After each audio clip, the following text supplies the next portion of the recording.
정경심의 노트북에 오늘은 좀 주목을 해봐야 될 것 같습니다. 검찰이 그렇게 애타게 찾았던 정경심 교수의 노트북은 알고 봤더니 한투증권사 직원이 본인의 차량에 보관하고 있었습니다. 증권사 직원의 차에 뭐 이리 많은 것이 보관되어 있었던 것인지 일단은 조국 장관의 청문회 당일 정경심 교수가 차명폰으로 남편에게 전화를 걸었다라는 진술도 확보가 됐습니다. 함께 보시죠. 조국 청문회 당일 치밀했던 정경심 교수의 움직임. 자, 한투증권사 직원의 진술로 재구성한 증거인멸 정황입니다.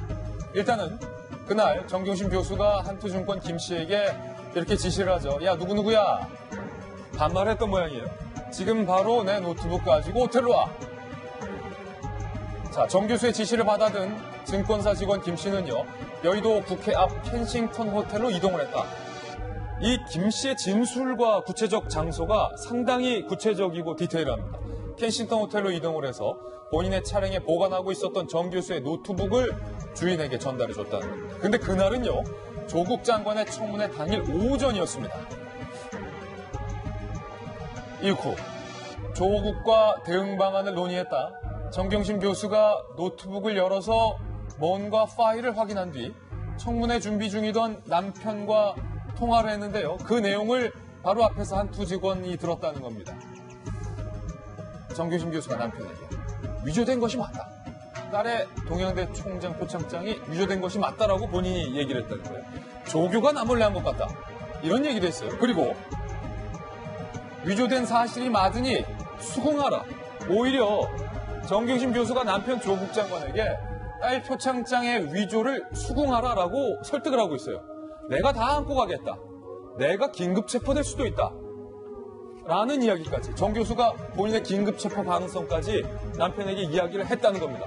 그런데 해당 노트북은 현재 오리무중 상황이라는 겁니다. 게다가 정경심 노트북 가방에 휴대전화 공기기가 있었다는 거예요. 그러니까 유심칩이 안 끼워져 있었던 깡통 전화기가 있었고 여기에 정 교수가 준비해온 새 유심칩을 끼워서 남편과 통화를 했다. 진술이요. 이 증권사 직원의 진술이 상당히 구체적입니다. 검찰은 차명폰으로 남편과 통화를 했다라는 기록도 확보한 것으로 현재 확인되고 있습니다. 자, 김변 박사님. 네. 제가 그 아내분, 부인분 네. 여러 차례 뵀잖아요. 네. 분 사이 좋으시잖아요. 네. 혹시 차명폰으로 통화하십니까? 제가 우리 아내랑 차명폰으로 통화할 이유가 그럴 일도 없죠.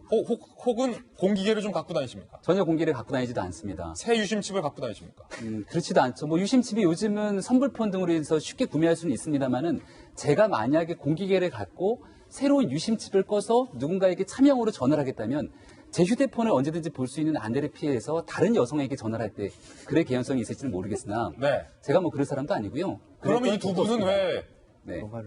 공기계에 새 유심칩을 끼워서 부부지간에 통화를 했던 걸까요? 저는 차명폰 하면 우리가 가장 먼저 떠오르는 게 박근혜 전 대통령 국정농단 사건 때 최순실 씨와 박 전 대통령이 차명폰 개통해서 통화했다라고 해서 대한민국이 한바탕 떠들썩했고 당시에 조국 장관이 또 서울대 교수 시절이던 때는 이런 얘기를 했더라고요. 어떤 얘기요?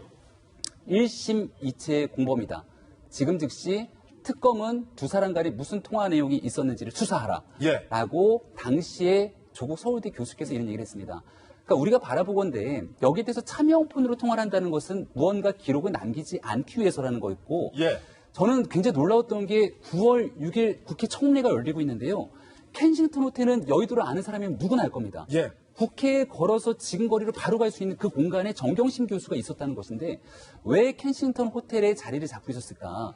그리고 청문회가 들어가기 전에 차명폰으로 통화를 하면서 조국 장관에게 사실상 코치하는 듯한 발언들을 하지 않습니까? 예.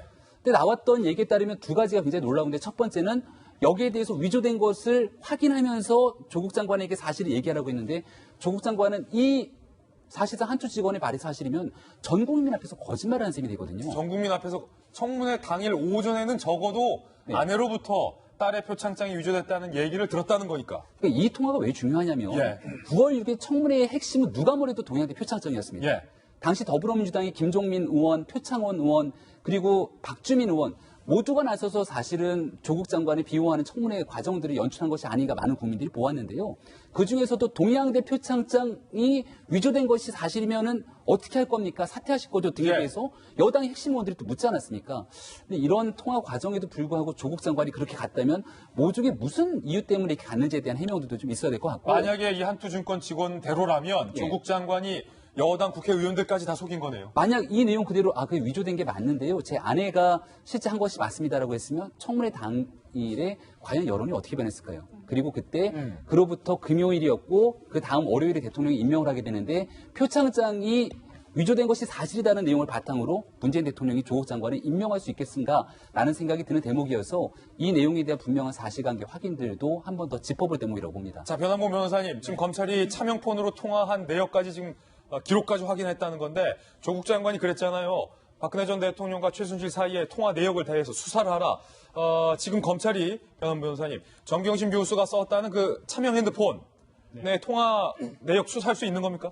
그렇죠. 아마도 그 조국 장관의 통화 기록 내용을 확보하게 된다라면은 그 차명폰으로 그 통화 시간 자체는 특정이 될 것이기 때문에 충분히 볼 수 있었을 것이고 차명폰으로 몇 차례 통화를 했던 사실로 봤을 때 이제 그 김모 직원의 진술을 본다면 이 당시에 이런 내용이 있어서 통화를 하지 않았겠느냐고 충분히 객관적으로 추측할 수가 있을 것 같습니다. 예. 분명히 김모 씨의 진술 자체가 상당히 구체적이거든요. 그냥 자신이 그 임의로 만들 수 있기에는 너무나 좀 세세한 사실이 나타나 있기 때문에 상당히 진술에 신빙성을 부여할 수가 있을 것 같고. 아니, 변한봉 변호사님 말씀하셔서 제가 여쭤볼 건데 말씀 중에 죄송합니다. 네. 혹시 이 한투증권 PB 김 씨가 누구를 골탕 먹이려고 처음부터 끝까지 다 자기가 지어낸 소설일 가능성은 없습니까? 그러니까 그 소설의 가능성을 본다라면 과연 그 시간대에 차명폰으로 조국 장관과 통화한 사실이 있는지를 보게 되겠죠. 예. 그래서 조국 장관의 통화 내용을 볼 때 확인되지 않은 그 뭐 차명 통화로 한 시간이 나오고 그것이 김 씨 진술과 일치한 시간이라고 한다라면은 거기 있어서는 더 이상 소설이라고 볼 수는 곤란할 것 같습니다. 정말 통화 내역 자체가 아예 없다고 한다면 김 씨 진술에 있어서 의문을 표시할 수가 있는데 실제 통화 내용이 나오게 된다라면은